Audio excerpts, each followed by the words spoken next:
वो अपने दिमाग की कजी को कुरान के अल्फाज में डाल देगा और उसको दलील बना लेगा। हर बातिल का यही हाल है। आजकल एक बातिल बहुत तेजी से सर उठा रहा है,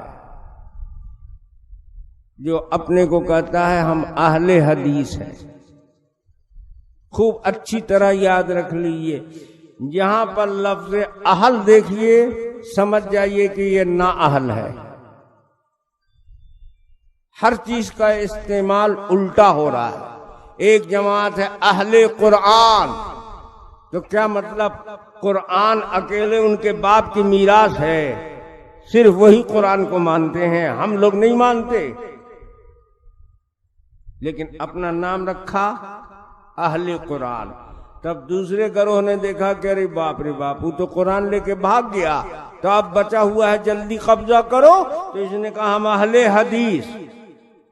तो तीसरा ग्रुप भी खड़ा हो गया कि कुरान लेके वो भाग गया, हदीस लेके ही भाग गया, तो जल्दी करो नहीं तो कुछ बचेगा नहीं। बस फट से खड़ा हो गया, कहने लगा हम अहले सुन्नत। हम कहते ये तीनों ना अहल हैं कम बख्ती के मारे। कहां से ये कुरान वाला हो गया? कुरान सबसे ज्यादा पढ़ा पढ़ाया हमने, सबसे ज्यादा कारी हमने पैदा किया, सबसे ज्यादा कुरान का प्रचार हमने किया, सबसे ज्यादा कुरान की तफसीर हमने लिखा। लेकिन हम काम करना जानते हैं, हम नाम के लिए नहीं लड़ते। हमने कभी नहीं दावा किया कि हम कुरान वाले हैं। काम हमारा खुद हमारा नाम बताएगा, हमको नाम रखने की जरूरत नहीं है। जो निकम्मे हैं नाम के लिए लड़ते हैं, फट से नाम रखा अहले कुरान। वाह रे बेटा, जैसे कुरान तुम्हारे बाप की मीरास है। आइए दूसरा उससे कम नहीं है, उससे ज्यादा खतरनाक है हदीस। हम हदीस वाले हैं, तो हम लोग कौन का गीता रामायण वाले हैं, महाभारत वाले हैं? बताओ तुम हदीस वाले कहां से हुए, कहां हदीस पढ़ा? तो इस फिरके के बड़े बड़े जो आलिम गुजरे हैं, सब ने हदीस पढ़ा है हनफी से। मौलाना सनाउल्लाह अमृतसरी जो शेखुल इस्लाम हैं अहले हदीस फिरके के, उन्होंने हदीस किससे पढ़ा? देवबंद में हदीस पढ़ा शेखुल हिंद मौलाना महमूद हसन देवबंदी से।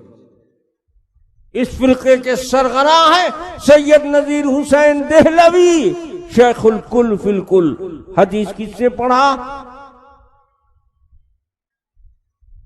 शेख इसहाक मुहद्दिस देहलवी से, हनफी से। बताओ हमने हदीस पढ़ाया तो तुमको दिया कितना? हमने अपने इल्म की ज़कात निकाल के 2.5% तुमको दिया। तुम 2.5% में हो, हम 97.5 में हो।